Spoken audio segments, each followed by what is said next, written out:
oore kó máa dúpẹ́ ni bí ọlọ́run bá ti ṣe ká máa dúpẹ́ o bí ò bá sì tí ì ṣe é ká túbọ̀ nírètí torí pé ọlọ́run ọba yóò gbẹ̀san lára kò mọ̀ọ́re èmi sọpẹ́ mo dúpẹ́ òun ògún òun ò tẹ̀bà ọlọ́run dá mi sí ó ń pèsè fún mi ohun gbogbo oúnjẹ kó ṣeé ṣe Ṣọlá Ògúnṣọlá náà ní orúkọ tèmi èmi nìkan kan ni mo dá wá sóde lórí ètò àkùkọ àgbárígo ìròyìn tí ò lẹ́lẹ́gbẹ́ ìròyìn tí ò lọ́lọ́gbà ẹnìkejì mi náà bóyá tí ò bá gbàgbé orúkọ rẹ̀ láàárọ̀ yìí. wọ́n ní olúwa ni ìmọ́lẹ̀ wa àti ìgbàlà wa Ṣọlá Ògúnṣọlá ta ni àwa ó bẹ̀rù olúwa ni agbára ẹ̀mí wa àyà ta ni yóò fò wá òun náà ni mo mà fi ń kí yín kú ojúmọ́ mo kí yín ní gbèjégbèjọ gbẹ̀ǹdínlógún òbí kí Ọ̀rúnmìlà àti wá kó àwọn ìròyìn àkùkọ àgbárígo ti ọjọ́ ìṣẹ́gun ọjọ́ kẹwàá ọjọ́ ìṣẹ́gun ọjọ́ kẹwàá oṣù kẹta tí àwọn Yorùbá ń pè ní oṣù ẹrẹ́nà ẹgbàá ọdún ó lé okòó àti kó wọn dé lóní kẹ̀tíkẹ̀tí àti lóní kẹ̀kẹ́ lókè ẹ̀yin tẹ́ ẹ wá bólúgbọ́n sayé táyé fi rójú ẹ̀yin tẹ́ ẹ ti àrẹ̀sà lẹ́yìn ẹ̀yin tẹ́ ẹ so nígbọ̀wọ́ wárangún àga ìmọ̀ta èdè àwámọ̀ tún ti dé láàárọ̀ yìí o ẹ tì wá lẹ́yìn kẹ́ ẹ mọ́ tì wá lójú ara ní kò ní tánlé alára láéláé ọlọ́run àrà ẹni tí ò ní ọ kò ní nǹkan kan Ṣọlá Ògúnṣọlá ẹni tí kò rí ọ kò rí nǹkan kan ẹni tí ò mọ̀ ọ́ ìwọ ọlọ́run kò mọ̀ nǹkan kan àwa dúpẹ́ pé àwa ní ọ níkànnì yìí àwa mọ̀ ọ́ a sì rí ọ lórí ìròyìn àkùkọ àgbárígo Ọlátúndé alára àgbà ẹ̀dá ló kọ mi àràlàwọ̀ ọmọ dáńtíà àní dáràn lónìí ọjọ́ ìṣẹ́gun aṣẹ́gun kú aṣẹ́gun àrùn aṣẹ́gun gbogbo làásìgbò pátá lámètọ́ wa bàbá ti dé látòótọ́ alàgbà Victor ìṣẹ́gun náà ni ìṣẹ́gun Victor Adébíyì bàbá ẹ kí àwọn aráalé. a kí gbogbo wa nílé o a kú àsìkò yìí adẹ̀gbà aládùúrà pé ìṣẹ́gun lọ́tún lósì la máa jẹ́ tiwa o. àmín. a ò ní ṣubú dànù. àmín. kẹ́ ẹ má gbàgbé pé ẹ lè máa wò wá ketekete lórí ìkànnì ìbánidọ́rẹ̀ẹ́ Facebook page wa Pensioners FM 106.7 bákan náà ni ẹ lè máa gbọ́ wa ketekete lójú òpó ayélujára www.pensioners1067fm.com lórí Instagram a wà ní Pensioners FM 1067 lórí YouTube Pensioners FM lórí ìkànnì abẹ́yẹfò Twitter @Pensioners FM ẹ sì lè download app from Google Play Store Pensioners Ìbàdàn àwa ní Ṣọlá Ògúnṣọlá àwa láàánú Ọlọ́run ló ní orí bẹ́ẹ̀ èèyàn kọ́ àdúpẹ́ wọn bí sí ọ̀bá pẹ́ ni o ẹnìkan ìpẹ́sẹ́ Ṣọlá Ògúnṣọlá ó ti yá náà nù kó jẹ́ pé àwọn àrígbámú kókó òun náà ni a kò fi máa síde. so wá rí i pé ká ṣe bàbá yìí ká dúpẹ́ lọ́wọ́ Ọlọ́run ọpẹ́ la kọ́kọ́ dání lórúkọ àwọn ọmọ ìgbìmọ̀ aláṣẹ ẹgbẹ́ òṣìṣẹ́ fẹ̀yìntì ní ìpínlẹ̀ Ọ̀yọ́ NUP àti àwọn ọ̀gálọ́gá ní iléeṣẹ́ rédíò àgbàlódé Pensioners FM tó fi mọ́ àwọn òṣìṣẹ́ ní iléeṣẹ́ wa akéde wa lásìkò yìí o ti pe Bánkẹ́ Bello. Adébánkẹ́ Bello onímọ̀ ẹ̀rọ ńkọ́. àríléwọ̀ orúkọ tó ní ìtumọ̀. adúpẹ́ ẹ̀jẹ̀ gẹ́gẹ́ bí ṣe wa àwọn àrígbámú báyìí kí n bẹ̀rẹ̀ láti ọ̀dọ̀ tèmi ń bí torí mo rí i pé ẹnu rẹ̀ máa ń yá pọ̀ Ṣọlá Ògúnṣọlá. àrígbámú eléyìí ti ṣe kókó yàtọ̀ sí kókó ẹ̀bà yàtọ̀ sí kókó ẹ̀kọ́ mo máa ń sọ fún ọ pé ìròyìn tí ó bá ní kókó kì í ṣèròyìn. olórí orílẹ̀-èdè yìí Muhammadu Buhari ti gbóríyìn fún aṣojú ilẹ̀ Nàìjíríà nílẹ̀ Gẹ̀ẹ́sì tó ti fẹ̀yìntì onídàájọ́ George Oguntade. èèkànkan kùgbù lẹ́gbẹ́ òṣèlú APC aṣíwájú Bọ́lá Ahmed Tinubu ti ṣe àpèjúwe onídàájọ́ Oguntade tó fagilé ètò ìdìbò tí ìlú dì fún Yar'Adua gẹ́gẹ́ bí adájọ́ tó dáńtọ́. ìjọba ìpínlẹ̀ Kano ti yọ Emir ti Kano Muhammadu Sanusi kejì nípò bí ẹni yọ jìgá ẹ gbọ́ ìròyìn ọ̀hún ló ní pọ́npọ́ yẹ̀kẹ̀tẹ̀ láàárọ̀ yìí. Emir ìlú Kano Muhammadu Sanusi tí ìjọba lé kúrò lórí oyè ti kó sí ọwọ́ àwọn agbófinró àwọn agbèfọ́ba ti wà á jáde kúrò nígboro ìlú Kano ṣíbáṣíbá ni àwọn òṣìṣẹ́ aláàtò ààbò pélé lórí ìròyìn ń bọ̀ lẹ́yìn rẹ̀. lórí ọ̀rọ̀ ìyọnípò ti Emir yìí náà ni mo sì wà ni mo rí kókó eléyìí o tó ní olùdíje fúnpò ààrẹ nígbà kan rí nínú ẹgbẹ́ òṣèlú Young Progressive Party YPP ó mà ti bọkàn jẹ́ lórí ìyọnípò Emir Sanusi tìpínlẹ̀ Kano. ọ̀gọ̀ọ̀rọ̀ ọmọ bíbí orílẹ̀-èdè Nàìjíríà ti tàbùkù ìgbésẹ̀ ìjọba ìpínlẹ̀ Kano èyí tó yọ Muhammadu Sanusi kejì kúrò lórí oyè Emir ìlú Kano. ẹ wò ó sẹ́ẹ̀rí Sultan ti Sokoto títún ṣe ààrẹ ìgbìmọ̀ ẹlẹ́sìn mùsùlùmí tó ga jùlọ ní orílẹ̀-èdè Nàìjíríà ìyẹn Muhammad Zaid Abubakar ni wọ́n bá ti lé kúrò nípò tó bá jẹ́ pé gómìnà Aminu Tambuwa tìpínlẹ̀ Sokoto kò bá wọlé padà gẹ́gẹ́ bí gómìnà ni. Ta ló sọ bẹ́ẹ̀ ẹ gbọ́ ńgbà bá ń tẹ̀ síwájú nínú ìròyìn àkókò àgbárígo fún tàárọ̀ yìí. àgbà ọ̀jẹ̀ nínú iṣẹ́ agbóhùnsáfẹ́fẹ́ olóyè Bísí Adéṣọlá ti tọ́ka sí o wípé ará ìlú ló yẹ kó jẹ́kù tẹ̀lé ìfojúsùn agbóhùnsáfẹ́fẹ́ èyí tó túmọ̀ sí wípé agbóhùnsáfẹ́fẹ́ gbọ́dọ̀ máa ronú nípa àwọn ètò tí yóò kọ́ ará ìlú lọ́gbọ́n dá àwọn lárayá àti pẹ̀lú mú àǹfààní gidi bá wọn ni. ẹ̀kúnrẹ́ ìròyìn ń bọ̀ lórí rẹ̀. ní báyìí náà ààrẹ Muhammadu Buhari ti gbé ìgbìmọ̀ kan kalẹ̀ o tí yóò ṣiṣẹ́ lórí ipa tí kòkòrò àrùn tó ń ṣàkóbá fún ìmísókè mísódò ọmọnìyàn tá a mọ̀ sí coronavirus tó ń kó lórí ètò ọrọ̀ ajé ilẹ̀ yìí. káàbọ̀ ó ti di ẹni méjì báyìí o tí kòkòrò àrùn coronavirus ta léla ní orílẹ̀-èdè wa Nàìjíríà àwọn òṣìṣẹ́ elétò ìlera sì ti ń ṣe àmójútó àdúgbò náà kí wọ́n bá di tọrọ ń fọ́n kálé. nítorí ìtànkálẹ̀ àrùn kòrónà tó ṣẹ́yọ tó sì ti ń ṣẹ́yọ lágbàáyé báyìí lánàá ni ààrẹ Muhammadu Buhari gbé ìgbìmọ̀ amúṣẹ́yá tiléeṣẹ́ ààrẹ kan kalẹ̀ o fún gbógun ti àrùn náà tá a mọ̀ sí COVID-19. olùdarí ẹ̀ka tó ń gbógun ti ìtànkálẹ̀ onírúurú àrùn lórílẹ̀‐èdè wa Nàìjíríà Dókítà Chikwe Uheweazu ti fi ara rẹ̀ pamọ́ fún ọjọ́ 14 àná ìdè yìí ló sì wọṣẹ́ padà tó sì ń bá iṣẹ́ rẹ̀ lọ ní pẹrẹwu. ìpínlẹ̀ Èkó mo ti rí kókó eléyìí ìlú Òkun ìlú Ọ̀sà ìpínlẹ̀ Èkó arómisá lẹ́gbẹ̀lẹ́gbẹ̀ Èkó fọ̀ṣọ́ Ìbàdàn for reality. gómìnà ìpínlẹ̀ Èkó Babájídé Sanwó-Olú tó ti ń sanwó ẹ̀ nílùú Èkó ó ti ṣàlàyé èròǹgbà rẹ̀ o fún iléeṣẹ́ ààrẹ nílùú Àbújá kí ló sọ gan ẹ gbọ́ ńgbà bá ń tẹ̀ wájú. èyí ni bí ẹ ṣe lè dá àwọn èrò tó wọ bàálù papọ̀ pẹ̀lú arákùnrin ọmọ ilẹ̀ Italy tó kó kòkòrò àrùn kòrónà pàápàá jùlọ àwọn èrò tó fi ara sinko tí ìjọba ò lè dámọ̀mọ́ o iléeṣẹ́ ètò ìlera lápapọ̀ ilẹ̀ wa ló gbé àpèjúwe wọn jáde. akọ̀wé ìpolongo ẹgbẹ́ òṣèlú All Progressives Congress APC ní orílẹ̀-èdè yìí Malam Lanre Isa Onílù ti sọ pé ẹ wò ó kò sí gbóngbóngbóng kankan o nínú ìgbìmọ̀ amúṣẹ́yẹ àpapọ̀ ẹgbẹ́ náà ní báwọn kan ṣe ń ní lọ́kàn tó ní ìgbìmọ̀ ọ̀hún wọn ò pín sí igun kankan o ẹ má rò pé wọ́n pín sí igun ẹ gbọ́ngbà bá ń tẹ̀ wájú ẹ̀kúnrẹ́rẹ́ rẹ̀. ìgbìmọ̀ àwọn alága ẹgbẹ́ òṣèlú APC káàkiri ilẹ̀ yìí ti ní àwọn ní ìgbẹ́kẹ̀lé kíkún o nínú alága gbogbogbò fún ẹgbẹ́ òṣèlú APC lápapọ̀ ilẹ̀ wa Adams Oshiomhole. àwọn àríyànjiyàn tó ń wáyé lórí àbá òfin ìròyìn orí ẹ̀rọ ayélujára tá a mọ̀ sí social media bill ó mà ti ń fa ìfàǹfà ní bí wọ́n ṣe ṣe ìpàdé ìta gbangba kan táwọn kan ní ẹ wò ó àbá ọ̀hún wọn ní ò dáa. gómìnà ìpínlẹ̀ Imo sẹ́nẹ́tọ̀ Hope Uzodinma ti rọ àwọn ọmọ ilé-ìgbìmọ̀ aṣojú-ṣòfin láti tètè dá sí awuyewuye tó ń lọ lọ́wọ́ nínú ẹgbẹ́ òṣèlú APC kí wọ́n sì paná aáwọ̀ náà ní ìtùbínùbí. lánàá ọjọ́ ajé Monday nílé-ìgbìmọ̀ asòfin ìpínlẹ̀ Ebonyi ló ní kí ọmọ asòfin tó ń sojú ẹkùn ìdìbò ìwọ̀ oòrùn Ohazora ìyẹn Onu Iwaoye ó ní kó lọ rọ́kún nílé o kí lẹ́sùn rẹ̀ ẹ gbọ́ngbà bá ń tẹ̀ wájú. ìjọba àpapọ̀ ilẹ̀ wa ti gbé ìgbìmọ̀ tẹ̀ kó tó kan dìde o láti ṣe àgbéyẹ̀wò ipò tí owó epo rọ̀bì wà lágbàáyé báyìí. Ṣọlá Ògúnṣọlá kókó eléyìí ó ṣe bẹ́ẹ̀ tójú ẹ korò bí ojú jogbo tí ó dùn mọ́yàn nú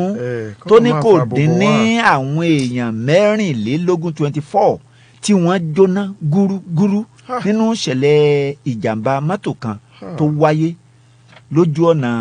ìpínlẹ̀ Jigawa kọ́ba mi Èdùmàrè kó máa sọ wá ń bẹ̀. àmín àmín. ǹjẹ́ kókó tí èmi ò fi káàdì àwọn àrígbámú àwọn kókó tí mo mú wá sóde lóòrọ̀ yìí ńlẹ̀ ló ń sọ wípé lórí owó tí ìjọba àpapọ̀ ilẹ̀ wa fẹ́ yá èyí ò ní nǹkan bíi bílíọ̀nù lọ́nà $23 àwọn sẹ́nẹ́tọ̀ tó ń ṣojú fún ẹkùn ìlà oòrùn gúúsù ilẹ̀ wa yóò fi orí korí lórí rẹ̀ o. Ṣọlá Ògúnṣọlá ká má tún gbàgbé nítorí lámètọ́ wá wà ń bí ẹni tó jẹ́ ìránṣẹ́ ìyẹn Bishop Oyèdépò tí wọ́n ṣe sọ pé gbogbo iṣẹ́ ìpolongo ìṣàkóso Muhammadu Buhari wọ́n ní ò tẹ̀wọ̀n tó lásìkò yìí àná ni a sọ bẹ́ẹ̀ bí ó ṣe ọjà dókè lọ́hùn. bẹ́ẹ̀ ni.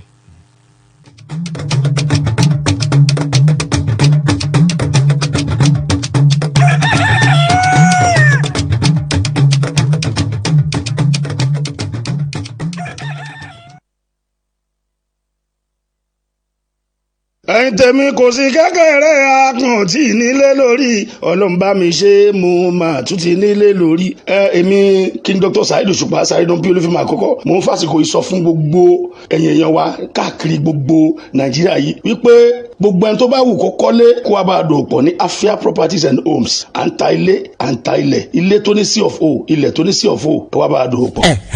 gbogbo ayé ló ti mọ̀ pé Afia Homes and Properties ló ń ta ilẹ̀ àti ilé tó rọjú ẹ̀yin náà ẹ wá darapọ̀ máa wo lóríire láwọn estate wa Afia Estate phase 1 and 2 Yanofa Afia Court Aerodrome GRA àti Afia Court Ọmọláyọ̀ Estate Àkóbọ̀ nìbàdàn nìyẹn o àtàwọn estate wa tó wà lẹ́kọ̀ọ́ ní Lẹ́kì Àtàjà tó fi mọ́ ibikíbi tẹ́ ẹ bá ń fẹ́lẹ̀ sí ẹ ṣáà ti kàn sí wa ní suite 1 Adala Shopping Complex lẹ́yìn Zenith Bank Challenge Ìbàdàn fún àlàyé ẹ pè 081-3572-6570 081-3572-6570 Afia Homes and Properties àdùnbárìn donílé ayọ̀.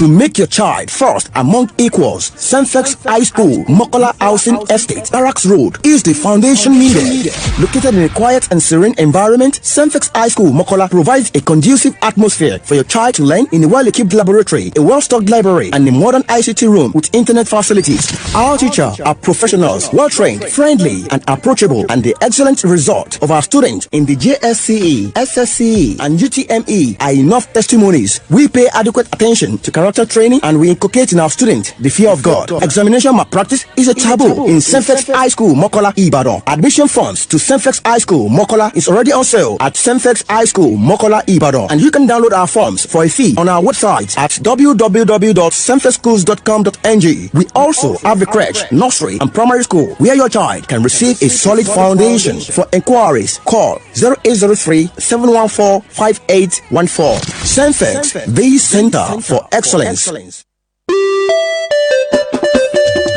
Lẹ́tọ̀sù tó yà lókèrè yìí o ti Ramadan oṣù àpọ́nlé ló jẹ́ oṣù kan tó jẹ́ gbẹ̀rún oṣù lọ́ọ̀lẹ́ o olùkọ́ bá lẹ́hùn tó bá ní láàyè ọba máa fọ́dún èyí sòfin àmìnà sàlámù alẹ́kùn mú mi ní òdodo pẹ̀lú mú mi nẹ́tù tó ń kọ́ mi ṣètì nílé iléeṣẹ́ Pensioners FM ló ń sọ pé papò ayọ̀ oṣù Ramadan wánọ́sì dánṣẹ́hùn ni ẹ máa gbọ́ o ọ̀pọ̀ àǹfààní ti wà nílẹ̀ fún gbogbo wa o láti ṣèkéde pẹ̀lú onígbọ̀wọ́ ètò ní Pensioners FM 106.7 àgbáyédọ́là kalẹ̀ sí lónírèké ìyẹn nìbàdàn ní Olúyọ̀lé níbí ẹ̀wọ̀n sọ nígbàwọ̀ ètò níye ìṣẹ́jú o àǹfààní ètò wá sí òru bẹ́ẹ̀ o ọjọ́ sàwẹ̀ ọba yìí ṣe tí ó yẹjú pàṣẹ àti gbàdégbà bó sì jẹ tẹ̀síìrì ní ìbádẹ́sẹ̀ wá sí ìta gbangba ẹ bá fẹ́ kágbétò yìí wọnú ìròyìn wọn o ẹ̀yẹ sáàtì kan sí iléeṣẹ́ Pensioners àbí kẹ́pẹ́ sórí àwọn aago alága ìgbìmọ̀ ètò Ramadan ọmọwé Babátúndé Sìrájúdínì ní tìyá mi sórí 08022373535 tàbí kẹ́pẹ́ 081-200-AC-270 tàbí kẹ́pẹ́ kọ̀wé ìgbìmọ̀ Ramadan ọ̀gbẹ́ni Abdul Mumin Ìṣọ̀lá sórí aago 080-7762 sórí àgọ́ àlìmúbárakù ọba ìmọ̀lẹ̀ wá sí i. iléeṣẹ́ pásánà sẹ́fẹ̀ ni ó máa gbọ́ o 106.7 máa yí kúrò rárá.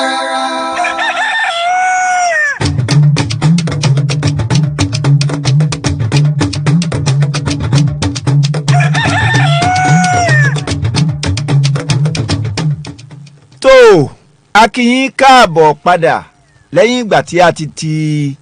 ojú ọjà dé ìròyìn àkùkọ àgbárígo fún ti ọjọ́ ìṣẹ́gun tàárọ̀ yìí òun náà lẹ́ ń gbọ́ níléeṣẹ́ Pensioners FM Ṣọlá Ògúnṣọlá máwò mìíràn. ká máa dúpẹ́ ni. wọ́n ní bó bá ti yá náà nù ó ti yá lẹ́yìn ìgbà tá a ti mú àwọn kókó àti àwọn àrígbámú wá fún yín kí ṣòkòtò ìròyìn àkùkọ àgbárígo kọ́ máa túya gbàǹsó lókù ṣé wọ́n ní tó bá ti ya eégún ó ti ya ọ̀rẹ́ Ṣọlá Ògúnṣọlá tó bá ti ya ọ̀rẹ́ ó sì ya eégún náà nù wọ́n ní adébíyẹyìn mọ̀ sí ń kọ́ Ṣọlá Ògúnṣọlá àgbà ọ̀lẹ́ni a sì débi ìròyìn àkùkọ àgbárígo mọ́kà kéde lẹ́yìn bíi tiẹ̀ báyìí èmi sọ orí mi. àní ọmọ màmá rẹ wá. ọ̀dà ìròyìn rèé lẹ́kùnrẹ́rẹ́ olórí orílẹ̀-èdè yìí Muhammadu Buhari ti gbóríyìn fún aṣojú ilẹ̀ Nàìjíríà nílẹ̀ Gẹ̀ẹ́sì tó ti fẹ̀yìntì onídàájọ́ George Oguntade ààrẹ Buhari gbé oríyìn yìí fún un lásìkò ìsàmì ayẹyẹ ọjọ́ òbí rẹ̀ 80 ọdún 80 tí onídàájọ́ ilé ẹjọ́ tó ga jùlọ nígbà kan léyìí tó fi pe àkíyèsí àwọn èèyàn sí bó ṣe máa ń gbé ìdájọ́ òdodo kalẹ̀ ààrẹ tún mú wá sí ìrántí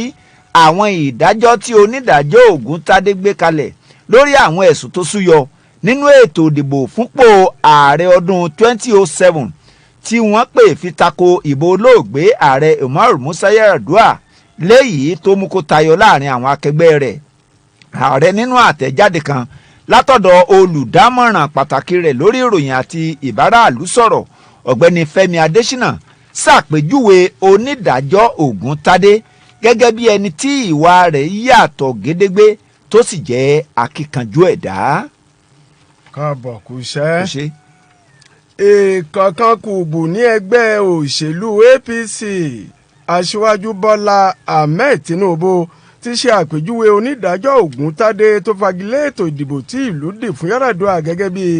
adájọ́ tí ó dáńtọ́ aṣíwájú Tinubu gbé òṣùbà káre o fún onídàájọ́ ambassadọ̀ George Adéṣọlá Ògúntadé fún bó ṣe lo làákàyè ìmọ̀ òfin àti làákàyè pípé lásìkò tó gbé ìdájọ́ rẹ̀ kalẹ̀ lórí ètò ìdìbò ààrẹ tó wáyé láàrin Umaru Yar'Adua àti ààrẹ Muhammadu Buhari ìdájọ́ tó wáyé lọ́dún 2007 ọdún mẹ́rìnlá sẹ́yìn nígbà náà Umaru Yar'Adua gbé àga lórúkọ ẹgbẹ́ òṣèlú PDP tí Muhammadu Buhari sì gbága lórúkọ ẹgbẹ́ òṣèlú ANPP ààrẹ Buhari ló pe ààrẹ ìgbà náà Yar'Adua lẹ́jọ́ o onídàájọ́ Ògúntadé pàṣẹ nígbà náà pé kí àtúndì ìbò wáyé lákọ̀tun tó sì faramọ́ ẹjọ́ tí Buhari pè aṣíwájú Bọ́lá Ahmed Tinubu sọ èrò ọkàn rẹ̀ yìí nínú iṣẹ́ tó rán sí ibi ayẹyẹ ọjọ́ ìbí èyí tí onídàájọ́ George Adéṣọlá Ògúntadé ṣètò tó wáyé lánàá òde yìí tó sì tún pín ẹ̀dà ìwé náà fún àwọn oníròyìn. ìjọba ìpínlẹ̀ Kano ti yọ emir tìlú Kano Muhammadu Sanusi kejì nípò bí ẹni yọ jìgá o akọ̀wé ìjọba ìpínlẹ̀ náà Usman Alhaji ló kéde bẹ́ẹ̀ lánàá níbi ìpàdé ìgbìmọ̀ aláṣẹ ìpínlẹ̀ ọ̀hún nílùú Kano Usman Alhaji ṣàlàyé pé ìjọba gbé ìgbésẹ̀ ìpinnu ọ̀hún nítorí àwọn ẹ̀sùn léyìí tó ní í ṣe pẹ̀lú bí wọ́n ṣe ní emir Muhammadu Sanusi kì í ṣe tẹ̀lé àwọn ìlànà tí wọ́n bá fún un gẹ́gẹ́ bó ṣe sọ ìyọnípò ọ̀hún wà níbàámu o pẹ̀lú àbá ìgbìmọ̀ elétí gbáròyé aráàlú àti àjọ tó ń gbógun ti ìwà àbàjẹ́ tí wọ́n gbé kalẹ̀ láti ké sí emir láhàn ikọ̀ àwọn òṣìṣẹ́ aláàbò kan ni wọ́n dúró gògògò sí ààfin emir lójúnà àti dènà títàpá sí òfin àti àṣẹ ìjọba. káàbọ̀ ẹ̀mà ìlú Kano Muhammadu Sanusi tí ìjọba lé kúrò lórí oyè ti kó sí ọwọ́ àwọn agbófinró àwọn agbèfọ́ba ti wà jáde kúrò nígboro ìlú Kano ṣíbáṣíbá sì làwọn òṣìṣẹ́ aláàtò ààbò pélé lórí ìpínlẹ̀ Nasarawa ni àwọn aláàtò ààbò náà forílé ibi tí a gbà wípé Sanusi yóò ti lo ìgbésí ayé rẹ̀ tó kù ṣáájú kí àwọn agbófinró tó lè kúrò láàfin ìlú Kánò wọ́n ti kọ́kọ́ ṣe mọ́lé pé kò gbọ́dọ̀ re ibì kan tí àwọn òṣìṣẹ́ ọ̀tẹlẹ̀múyẹ́ ọmọ ológun lẹ́wà àti àwọn ọlọ́pàá sì gbàródàn yíká ààfin ṣíbáṣíbá. Ẹ̀wẹ̀ ìjọba ìpínlẹ̀ Kánò ti kéde Alhaji Aminu Ado Bayero gẹ́gẹ́ bí ẹ̀mà tuntun fún ìlú Kánò. Òun ni ọ̀kan lára àwọn ọmọkùnrin tí ẹ̀mà ìlú Kánò nígbà kan Ado Bayero bí.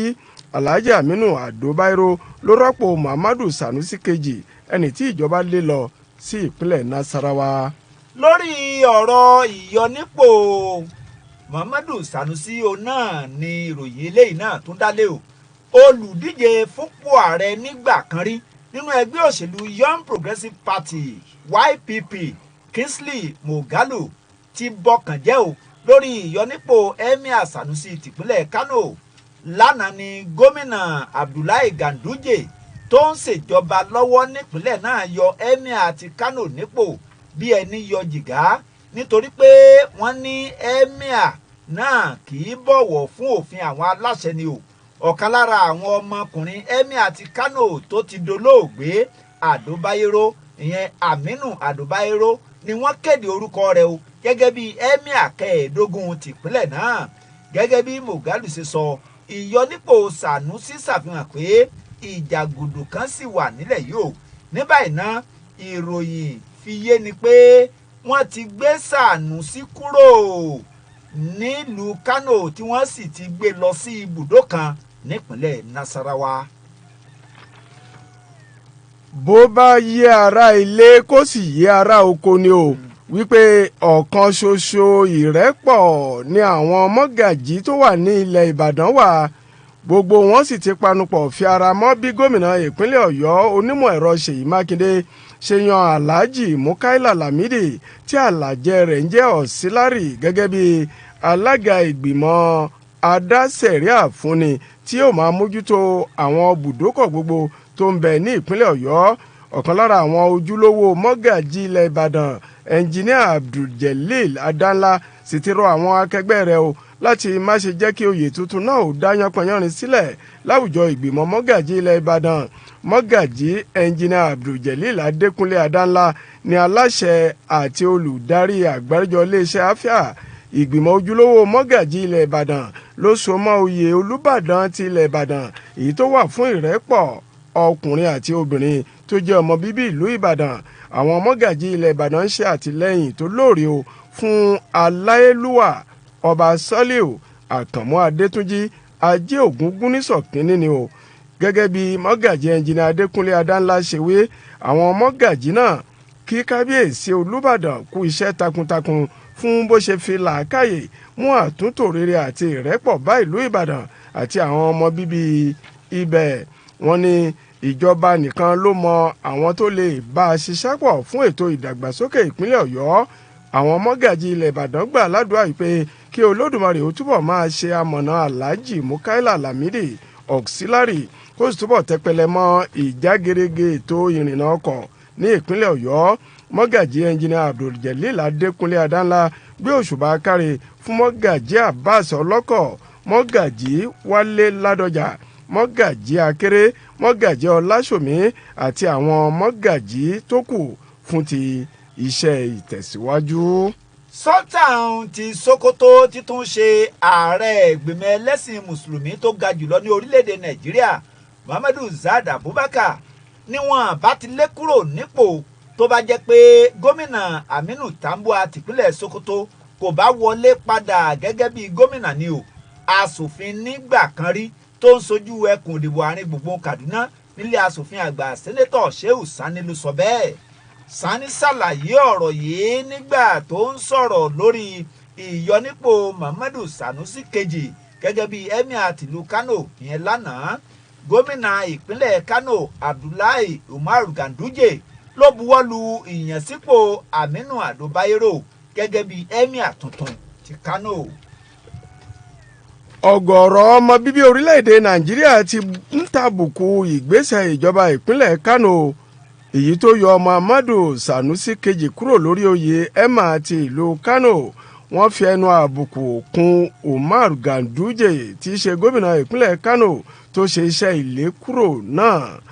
Ẹ̀sùn tí ìjọba ìpínlẹ̀ Kánò fi kan Muhammadu Sanusi ni wípé ó ń fi ojú tẹ́ńbẹ́lú àṣẹ ìjọba lóòrèkóòrè. Díẹ̀ lára àwọn tó sọ èrò ọkàn wọn ni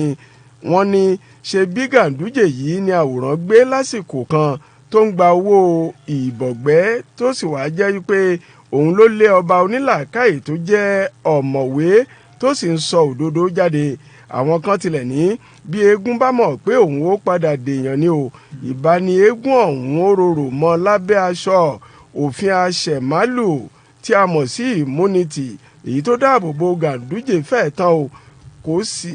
Kò sì sí ìgbà tí gómìnà náà kò ní padà kẹsàn ìwà tí ó wù yìí. Òǹwòye kan tilẹ̀ ní bí kò bá sí ti irú ìjọba tí a ní lórílẹ̀‐èdè yìí ni ẹni tó gba rìbá tó kó rìbá sábẹ́ agbádá ṣe lè máa dájọ́ ẹni tó ń gbógun ti ìwà ìbàjẹ́. Ìṣúró pàdúdà òun lájànú o. Ẹnìkan tilẹ̀ ní ta ni Ganduje gan bí kò bá sí agbára òṣèlú ohun tí tán léegun ọdún o. Dókítà Dípò Àwòjídé gbà wípé Muhammadu Sanusi jẹ́ ọ̀kan lára àwọn èèkàn ọmọ orílẹ̀-èdè yìí tó ń gbógun ti ìwà ìbàjẹ́, ìṣẹ́ òun òṣì àti ìjẹgàba àwọn àfọmọ́ódóretí. Ó ṣe wá jẹ́ wípé ahùwà ìbàjẹ́ ló tún fi irú ẹni bẹ́ẹ̀ sí gbèkùn. Ohun tí ò dá ni o. Sẹ́nẹ́tọ̀ Shehu Sani tó ti fi ìgbà kan ṣojú fún ẹkùn ìdìbò àárín gbùngbùn ìlú Kánò àti Délé Momodu pàápàá lòdì sí ìgbésẹ̀ tí ìjọba Umaru Ganduje gbé yìí. Wọ́n ṣe àpèjúwe ìgbésẹ̀ náà gẹ́gẹ́ bí ohun tí yóò lẹ́yìn. Bí aago 9 ṣe ń ku ìṣẹ́jú 15 lọ́dọ̀ tiwa ń bí Ṣọlá Ògúnṣọlá káka ẹ̀kọ́ kan sí káwá fún lámìtọ́ wa bẹ́ẹ̀ náà mà kó náà dá sí ọ̀dà. Ní báyìí náà ààrẹ Muhammadu Buhari wọ́n ti gbé ìgbìmọ̀ kan kalẹ̀ o tí yóò ṣiṣẹ́ lórí ipa tí kòkòrò àrùn tó ń ṣàkóbá fún ìmísókè ìmísódò ọmọnìyàn tá a mọ̀ sí coronavirus ń kó lórí ètò ọrọ̀ ajé ilẹ̀ yìí. Ààrẹ sọ fún ìgbìmọ̀ náà láti ṣe kánmọ́nkóbó ṣe ìgbéléwọ̀n ipa tí àrùn ọ̀hún kó lórí ọrọ̀ ajé ní pàtàkì ní bó ṣe nípa lórí owó orí epo. Èyí rí bẹ́ẹ̀ lẹ́yìn tí ààrẹ Muhammadu Buhari ṣèpàdé pọ̀ pẹ̀lú alákòóso fétò ẹ̀náwó ìṣúná àti àtòlú ńláńlá ìyẹn Zainab Ahmed àti ojúgbà rẹ̀ lẹ́ka epo rọ̀bì ti Presiva ọ̀gá àgbà àjọ elépo rọ̀bì nílẹ̀ yìí NNPC ìyẹn Mele Kyari náà wà níbi ìpàdé ọ̀hún. Sórí ẹnìkan kì í jẹ́ kílẹ̀ ọ̀fẹ́ lámìtọ́ wa bá a mọ̀ yé Victor Abẹ́náìmà. Àwọn ìròyìn tá a ti kà ní sísẹ̀ntẹ̀lé kẹ́ ẹ máa bẹ ní kọ̀ọ̀kan láti bẹ̀rẹ̀ kí ni ẹ rí wí. ọjọ́ ni pé ó wọnú ara wọn ṣé ilá lásìkò ni wọ́n ń pè. ẹ̀yin lẹ wí bẹ́ẹ̀. tá a bá wo káfíìtì létí ẹ̀ka kẹ́yìn yẹn ká fi bẹ̀rẹ̀ ká wá parí ẹ̀ sí ti emir. Ìjọba tó wà lóde yìí ó fi léde pé àwọn gbé ìgbìmọ̀ ẹlẹ́ni 12 kalẹ̀ láti wo nǹkan tí wọ́n lè ṣe sí coronavirus kí wọ́n gba ìjọba níyànjú ohun tí ó ní ṣe pẹ̀lú bó ṣe máa affect bó ṣe máa ní ipa lórí ètò ọrọ̀ ajé wa àti ní pàtàkì epo rọ̀bì. bẹ́ẹ̀ ni mo máa ń sọ ní gbogbo ìgbà màá dẹ̀ tún sọ lẹ́ẹ̀kan sí pé ìjọba tó wà lóde ó jẹ́ ìjọba tó jẹ́ pé lẹ́yìn ìgbà tí orí bá ti bọ́ sílẹ̀ náà ẹ̀ṣẹ̀ máa ń béèrè pé ta ni wọ́n fẹ́ gé lórí. tá a bá wò ó kì í ṣe eléyìí nìkan oríṣiríṣi bẹ́ẹ̀ bẹ́ẹ̀ ni gbogbo àwa tí a wà nílé tá a ń gbọ́ wa tá a mọ̀ ìjọba yóò kò ń dìde fúyà sí ọ̀rọ̀ wọn ò kì í fọ̀rọ̀ léde nígbà tó yẹ kó ń fọ̀rọ̀ léde ó dìgbà tí gbogbo ẹ̀ bá ti di wọ́lùkọlù kó tó di pé wọ́n bẹ̀rẹ̀ sí ní gbé ìgbésẹ̀ àwọn orílẹ̀-èdè káàkiri wọ́n ti gbé ìgbésẹ̀ táwọn ẹ̀ṣẹ̀ ń gbé yìí láti nǹkan bíi oṣù méjì sẹ́yìn tí ọ̀rọ̀ coronavirus ọ̀nà coronavirus tó ti wà ń ta ṣùgbọ́n àwọn ń fi wá lọ́kàn balẹ̀ pé kò séwu káwọn aráàlú kan má fòyà kan má ṣèyọnu àwọn wà on top of the situation wípé àwọn ń ṣe kò kárí ètò lórí ọ̀rọ̀ coronavirus wọ́n ń sọ bẹ́ẹ̀ kò sí nǹkan kan tá a lè ní wọ́n gbé kalẹ̀ pàtó báwo ni kíní ṣe máa ní ìpalára fún ètò ọrọ̀ ajé wa nísìnyí tó ti jẹ́ pé ó ti wá gbilẹ̀ káàkiri gbogbo àgbáyé tí àwọn ọkọ̀ tó kó epo ní Nàìjíríà ìyẹn àwọn ọkọ̀ ojú omi tó ń kó epo lọ sí òkè òkun ṣé 54 àbí kí ni nọ́mbà yẹn tí mo rí kà ní ìjẹta tó wà lórí omi tí wọn ò rí bi dà wọ́n sí wọn ò rí bi tà wọ́n sí nígbà tí yẹn wá mú wọn lómi ìsìnú ẹ̀ṣẹ̀ wá ń raise up committee láti ṣe ìgbìmọ̀ tó máa rí bí coronavirus bó ṣe máa affect economy ṣé ìsìn ìlú ẹ̀kún ẹ̀ṣẹ̀ máa raise up irú committee tó máa wo effect nǹkan tó ti ṣẹlẹ̀ already kẹ̀ṣẹ̀ wá máa raise èèyàn máa raise up committee láti mitigate against nǹkan tó fẹ́ ṣẹlẹ̀ ni láti ṣe pé kó má ṣẹlẹ̀ láti dẹ́kun ẹ̀ kó má bàa wáyé kì í ṣe lẹ́yìn ìgbà tó bá wáyé tán káṣẹ̀ wá máa sá kàtìkàtì máa gbé kan ìgbìmọ̀ alábẹ́sẹ́kẹ́lé àti alábẹ́ ńlá kan dìde so òun ló jẹ́ kí n sọ pé ọ̀pọ̀lọpọ̀ ọgbà ìjọba tá a ní níta yìí ó dìgbà tí orí bá ti jábọ́ lọ́rùn kó tó di pé wọ́n àṣẹbẹ̀ sí ni wọ́n ń gbé ìgbésẹ̀ kò dẹ̀ yẹ kó rí bẹ́ẹ̀ bọ́n ṣe ń ṣe ìjọba kọ́ yẹn òun ló fà á tó fi jẹ́ pé àtakò ti pọ̀ jù fún wọn torí pé ìjọba wọn ò fi kò yáyàn lára láti ṣe agbátẹrù gbogbo ìgbésẹ̀ tí wọ́n bá ń gbé kí ni oríyìn wo la fẹ́ gbé fún baálé ilé tíyàwó ń sọ pé ọmọ mú òun tó ní sùúrù jẹ́ ń jẹun tán ọmọ mú òun jẹ́ kó lọ ṣe jẹ́ kó ń fọwọ́ ọmọ mú òun nígbà tó wá gbọ́ ìyàwó wá ṣáà tí ò ní tara kankan ibi tó ti ń fọwọ́ tó ti ń ṣe paradìradì ìyàwó ó ṣàrápálá síta wípé kò ń pọ̀ kadà ibi tó ti ní kò ń pọ̀ kadà bí kò ń pe márúwá fúnra ra òun pé kọ́kọ́ òun wá bá òun ta ìta gbangba yẹn ló bímọ sí. ó wá bẹ́ síta wá níyé ayé òun rèé lóde pé gbogbo èèyàn ló ń wò di ìyàwó irú baálé wo la máa pe irú baálé bẹ́ẹ̀ irú ẹ̀ ni ọ̀rọ̀ orílẹ̀-èdè yìí ó dìgbà tí a bá bímọ sí gbòòrò ayé tí gbogbo èèyàn tátẹ́gùn fẹ́ sí tí gbogbo èèyàn rí ìdí wa kó tó di pé a bẹ̀rẹ̀ sí ní sọ pé ibo laṣọ tiẹ̀ wà ládùúgbò àwa ní sọ pé ibo laṣọ wà nulẹ̀ a máa béèrè pé ibo lọ́nà gbági nígbà tí ọmọ yẹ wá bá ti dé ọjà tán láṣẹ máa béèrè pé ibo ní gbági wà tán ti ń ta aṣọ so ọ̀pọ̀lọpọ̀ ọgbà gbogbo kinní wọ̀nyí ètò ìlú ó jọ ẹni pé ó farapamọ́ díẹ̀ fún ìjọba tí ó wà ń ta ẹ̀ nǹkan tí ò yé wọn ó pọ̀ ju èyí tó yé wọn lọ ní àfojúsùn àti àfojúwo tèmi tá a bá padà sí irú gbogbo ìwà fàmílétè kí n tutọ́ kò sẹ́ni máa bí mi lack of accountability òun ló fà á tí irú emir èèyàn tó yẹ pé ó ṣe takuntakun nígbà Jonathan láti fi ìwà ìbàjẹ́ tó wà nù ìjọba Jonathan ìwà ìkówó jẹ ó wà lára àwọn tó fi léde ọ̀rọ̀ tó sọ nígbà ayé Jonathan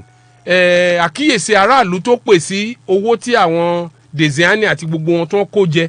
ó wà lára nǹkan táwọn èèyàn fi dìbò fún ìjọba tó wà níta lọ́wọ́lọ́wọ́ yìí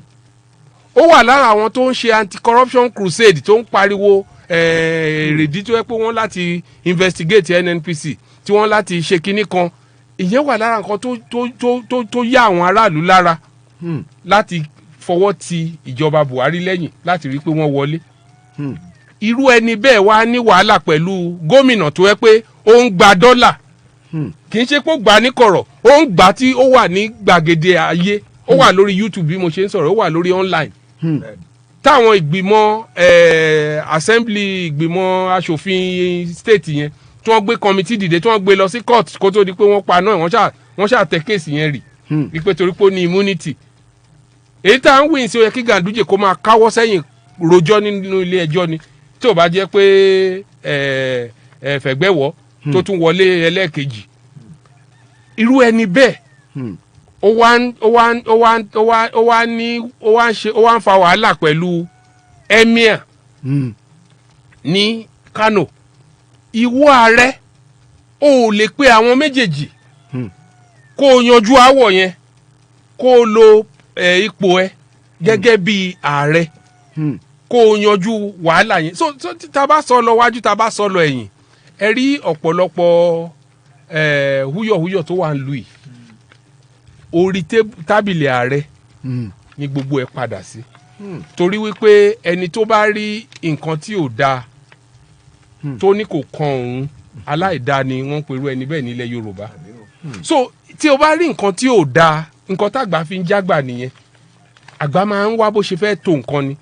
tẹ́ ẹ bá worú ti irú nǹkan tó ṣẹlẹ̀ ní Kánò kò yẹ kó ṣẹlẹ̀ láì ṣe pé ó ní ọwọ́ iléeṣẹ́ ààrẹ lọ́wọ́ nínú ìyẹn lọ́nà kan lọ́nà kejì tẹ́ ẹ bá tún wo irú ẹ̀ tá a lè fi wé òní ti Ọ̀ṣẹ́ọ̀mọlẹ̀ àti APC tó ń jà ràn-ìràn ní Edo State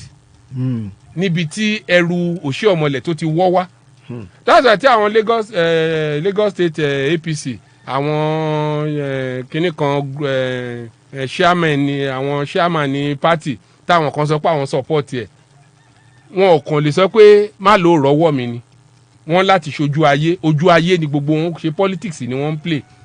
gbogbo wa mọ̀ pé nínú òfin APC àti inú òfin ẹgbẹ́kẹ́gbẹ́ yòówù kó jẹ́ igi òde dédé lálẹ́ hù láì ṣe pé ó ní bó ṣe débi tó ti lálẹ́ hù ó lè játẹ́gùn ló fẹ́ èso yẹn wá síbẹ̀ tó fi lálẹ́ hù ó lè jẹ́ pé àgbàrá ló gbé nǹkan yẹn débẹ̀ tó fi lálẹ́ hù ó lè jẹ́ ọ̀kẹ́rẹ́ ló jẹ́ tó fi jù sílẹ̀ ńbẹ̀ kó tó di pé ó lálẹ́ hù torí pé kò kàn ní dédé lálẹ́ hù fúnra rẹ̀ láì ṣe pé ó nìkan tó mú síbi tí ó ti lálẹ́ hù òun ló fà á tó fi jẹ́ pé ibi tí Ọ̀ṣẹ́ọ̀mọlẹ̀ ti lálẹ́ hù wá níbi tí wọ́n ti rẹ́gísítà ẹ̀ gẹ́gẹ́ bí mẹ́mbà pátì Àbújá kọ́ ni wọ́n rẹ́gísítà Ọ̀ṣẹ́ọ̀mọlẹ̀ sí mo kàn ń jọmọ eléyìí ni o ẹ rí wípé ọ̀rọ̀ ẹ ti wọ́ wá láti world level lọ́rọ̀ ẹ ti wọ́ wá ibẹ̀ ni wọ́n ti rọ̀ lóyè torí ìwà kò sí nǹkan tí mi ò lè ṣe kò sí nǹkan tí mi ò lè mú jẹ tó ń fi agagbága pẹ̀lú Ọbaṣẹ́kì tó fà kalẹ̀ ńgbà tó kúrò lórí àlééfà ní Edo State ńgbà tí àwọn méjèèjì wá dáná yára wọn Ọbaṣẹ́kì dáná yá òun náà dáná yá Ọbaṣẹ́kì iná tó Ọbaṣẹ́kì ó gbóná ju tiẹ̀ lọ iná tó Ọbaṣẹ́kì wá jó lẹ́sẹ̀ torí pé ìyẹn fẹ́ fi yé pé foundation ibi tó ti wá ibi tó ta gbòǹgbò sí ọ̀rọ̀ ẹ̀ rí bí ìrókò ni tó ní báwo ni ti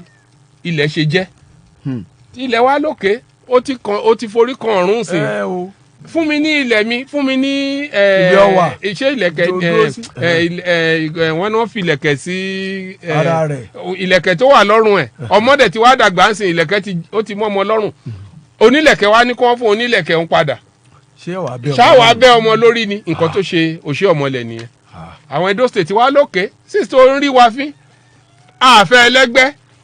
ó wá lọ ń dárin l'Àbújá ta ló máa gbé erin yẹn so gbogbo àwọn tó ń gbé erin tí wọ́n sọ pé àwọn support àwọn irọ́ gbu wọ́n ń tán ni support ẹ̀ tán ni torí pé tẹ́ ẹ bá wo ní ti òfin látòkè dé ìsàlẹ̀ òun láti jẹ́ card carrying member kó o tó lè sọ pé o fẹ́ gba ipò nínú ẹgbẹ́kẹ́gbẹ́. kó níyì ilé kó tó níyì lóde. ó lè ṣaláì má níyì ilé kó ló fẹ́ níyì ní Àbújá ò mọ̀ ẹ́ àwọn tó fa ẹ kalẹ̀ ní local government yẹn àwọn ló jẹ́ kó wúlò ó rí bí ọmọ tó sọ pé òun ò bá bàbá òun ṣeré mọ́ kó òun ò rí bàbá òun rí nǹkan tí bàbá yẹn ò bá ṣe ní pòkè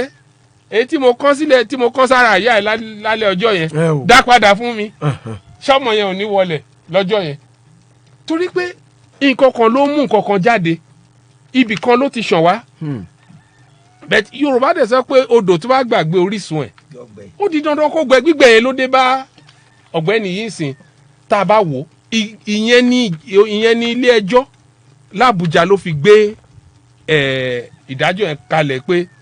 kó ì máa lọ léná kó má súnmọ́ bíi secretariat ẹ wá wo bí tí ìjọba tí ò létò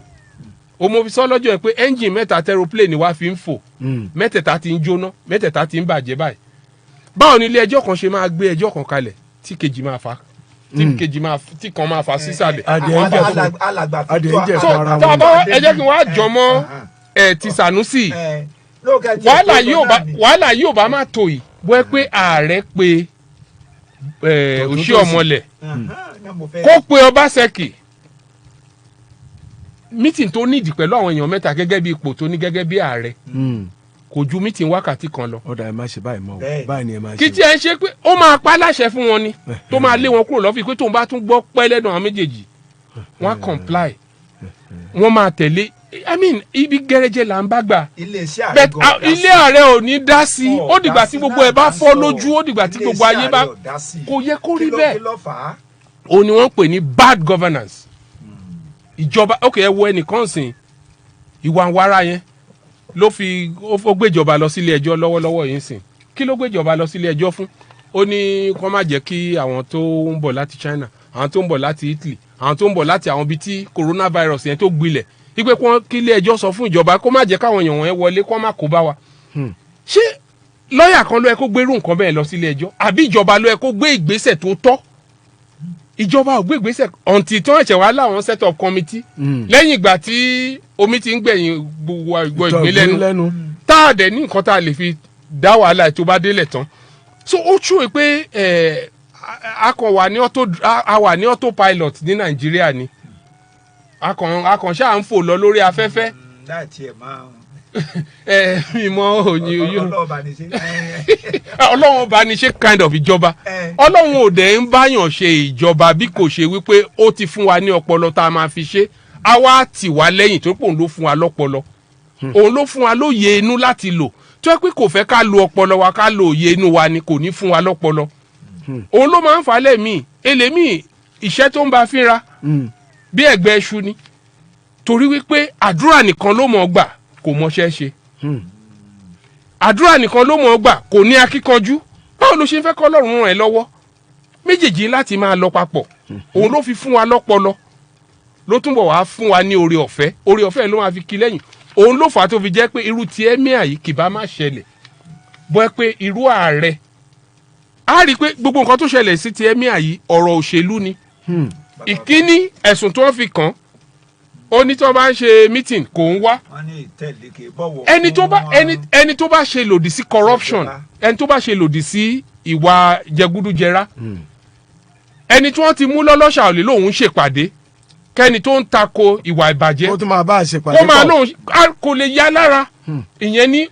ojú tí mo fi wò lọ́wọ́ kan ọ̀nà kejì ẹ má gbàgbé pé ìbò tí wọ́n ṣe kọjá yìí wọ́n fi ẹ̀sùn kan dísèmẹ̀ Sànúsí pé pati ẹni tó gbé gbá ìbò lódì kejì ló tẹ̀lé wípé kò sọ́pọ́ọ̀tì Ganduje ìyẹn wà lára àwọn ẹ̀ṣẹ̀ tí wọ́n kà sí so wọ́n kàn wá àwọn àwáwí sí lẹ́sẹ̀ so ní ti tèmi o mo nígbàgbọ́ pé iléeṣẹ́ ààrẹ ó lọ́wọ́ nínú gbogbo làásìgbò wọ̀nyí àti làásìgbò tòṣì òmọlẹ̀ o tó yẹ kí wọ́n ṣojúṣe wọn tí wọ́n ṣe tirú ti Sànúsì gbogbo ẹ̀ ló ní ọwọ́ kan ìkà nínú. lámìtọ́ ó tún kù ní ìbọnrún ẹ̀ tún padà bọ̀. alàgbà Victor Adébíyì wọn ní ààrẹ Muhammadu Buhari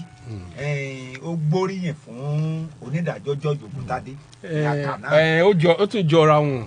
àkànná. ó tún jọra wọn ó jọra wọn in the sense that ẹ bá wò ó dáadáa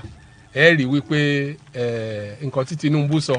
ó ní ó ṣe ìdájọ́ ń gbà yẹn pé kí wọ́n ṣe rerun election fresh election láàrin Yar'Adua àti Buhari nígbà tí wọ́n jọ fà ní 2007 yẹn but àwọn yẹn lọ sí iléeṣẹ́ àwọn yẹn tún gbé ẹjọ́ yẹn síwájú sí tí wọ́n fi dànù pé ìdájọ́ yẹn kò lẹ́sẹ̀ ńlẹ̀ wípé èsì ìdìbò tí wọ́n ti dì yẹn ni kí wọ́n tẹ̀lé òun ni wọ́n fi ń gbóríyìn fún sìn màá fẹ́ ká wá tún fojú wò wípé ọ̀rọ̀ ìlú wa yìí gbogbo ẹ̀ lórí òṣèlú ni òṣèlú là ń tẹ́ tí wọ́n bá ń ṣe ọjọ́ òbí àti òṣèlú bọ̀ tí wọ́n bá ń sọ ọmọ lórúkọ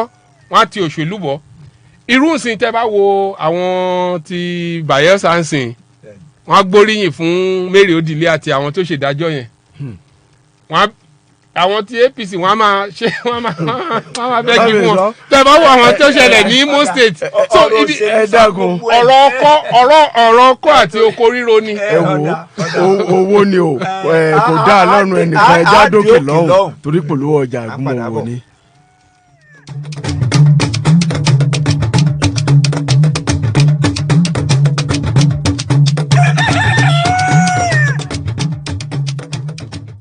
ẹ̀yin tèmi kò sí kékeré akàn tí nílé lórí ọlọ́run bá mi ṣe mo máa tún ti nílé lórí. Èmi King Dr. Saheed Òṣùpá Saheed bí olúfimọ àkọ́kọ́ mo ń fàsìkò yìí sọ fún gbogbo ẹ̀yin èèyàn wa káàkiri gbogbo nàìjíríà yìí wípé gbogbo ẹni tó bá wù kó kọ́lé kó wá bá a dòwò pọ̀ ní Afia Properties and Homes à ń ta ilé à ń ta ilẹ̀ ilé tó ní C&O ilẹ̀ tó ní C&O kó wá bá a dòwò pọ̀. Gbogbo ayé ló ti mọ̀ pé Afia Homes and Properties ló ń ta ilẹ̀ àti ilé tó rọjú ẹ̀yin náà ẹ wá darapọ̀ máwọn olóríire láwọn estate wa Afia Estate phase 1 and 2 Yanofa, Afia Court Aerodrome GRA àti Afia Court Ọmọláyọ̀ Estate Àkóbọ̀ nìbàdàn nìyẹn o àtàwọn estate wa tó wà lẹ́kọ̀ọ́ ní Lẹ́kì Àtàjà tó fi mọ́ ibikíbi tẹ́ ẹ bá ń fẹ́lẹ̀ sí ẹ ṣáà ti kàn sí wa ní Suite 1 Adala Shopping Complex lẹ́yìn Zenith Bank Challenge Ìbàdàn fún àlàyé ẹ pè 081-3572-6570 081-3572-6570 Afia Homes and Properties àdùnbárìn donílé ayọ̀. létẹ̀sù tó yà lókèrè yìí ó ti ramadana oṣù àpọ́nlé ló jẹ́ oṣù kan tó jẹ́ gbẹ̀rún oṣù lọ́nà o olùkọ́ bọ́lọ́hún tó bá mi láàyè ọba má fọdún èyí ṣòpin àmìnà sàlámù alẹ́kùn mú mi ní òdodo pẹ̀lú mú mi nẹ́tù tó ń kọ́ mi ṣètì nílé iléeṣẹ́ Pensioners FM ló ń sọ pé pàkó ayọ̀ oṣù ramadana sí dọ́sẹ̀hún yẹn máa gbọ́ o ọ̀pọ̀ àǹfààní ti wà nílẹ̀ fún gbogbo wa o láti ṣèkéde pẹ̀lú onígbọ̀wọ́ ètò ní Pensioners FM 106.7 àgbárígọ́lá kalẹ̀ sí lónírèké ìyẹn nìbàdàn ní Olúyọ̀lé níbí ẹ wá sọ nígbàwọ́ ètò níye ìṣẹ́jú o àǹfààní ètò wá sí òru bẹ́ẹ̀ o ọjọ́ sáwẹ̀ ọba yìí ṣe tí ó yẹjú wáṣí àti gbàdégbà bó sì jẹ tẹ̀síìrì ní ìbádẹ́sẹ̀ wá sí ìta gbangba bẹ́ẹ̀ bá fẹ́ kágbètò yìí wọnú ìròyìn wọn o ẹ̀yẹ sáàtì kan sí iléeṣẹ́ Pensioners àbí kẹ́pẹ́ sórí àwọn aago alága ìgbìmọ̀ ètò Ramadan ọmọwé Babátúndé Sírájú dínì ti Aminu sórí 08022373535 tàbí kẹ́pẹ́ 081-200-270 tàbí kẹ́kọ̀ọ́ kọ̀wé ìgbìmọ̀ Ramadan ọ̀gbẹ́ni Abdulli Mumini Ìṣọ̀lá sórí aago 080776264 31 kẹ́pẹ́ wọn sórí aago Alimubaraku ọba ìmọ̀lẹ̀ wá sí i iléeṣẹ́ Pensioners FM ló máa gbọ́ o 106.7 máa yí kúrò rárá.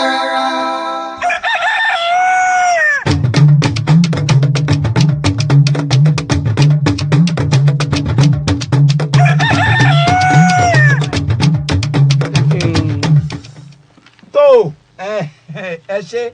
tẹ́ ń gbọ́ wa níkànnì Pensioners FM ìròyìn àkùkọ àgbárígo òun náà ló ń lọ lọ́wọ́ Ṣọlá Ògúnṣọlá ń tẹ̀ síwájú ká ìròyìn. àgbà ọ̀jẹ̀ nínú iṣẹ́ agbóhùnsáfẹ́fẹ́ ni o olóyè Bísí Adéṣọlá ti tọ́ka sí wípé ará ìlú ló yẹ kó jẹ́ kùtẹ̀lẹ̀ ìfojúsùn agbóhùnsáfẹ́fẹ́ èyí tó túmọ̀ sí wípé agbóhùnsáfẹ́fẹ́ gbọ́dọ̀ máa ronú nípa àwọn ètò tí yóò kọ́ ará ìlú lọ́gbọ́n dá àwọn ènìyàn ìlú lárayá àti pẹ̀lú mú àǹfààní gidi báwọn ni. olóyè Bísí Adéṣọlá sọ eléyìí lásìkò tó ń dá àwọn òṣìṣẹ́ iléeṣẹ́ rédíò àgbàlódé Pensioners FM lẹ́kọ̀ọ́ oníyebíye tí àwọn òṣìṣẹ́ yìí sì mú nínú omi ọgbọ́n àgbà ọ̀jẹ̀ náà. àná òde yìí lètò àpérò yìí wáyé o nínú gbọ̀ngàn ńlá tó jẹ́ ti iléeṣẹ́ ẹgbẹ́ àwọn òṣìṣẹ́ fẹ̀yìntì. olóyè Bísí Adéṣọlá gba àwọn agbóhùnsáfẹ́fẹ́ nímọ̀ràn láti máa ka ìwé sí iwájú sí i kí wọ́n jẹ́ olùkọ́ ara ẹni ní ìjánu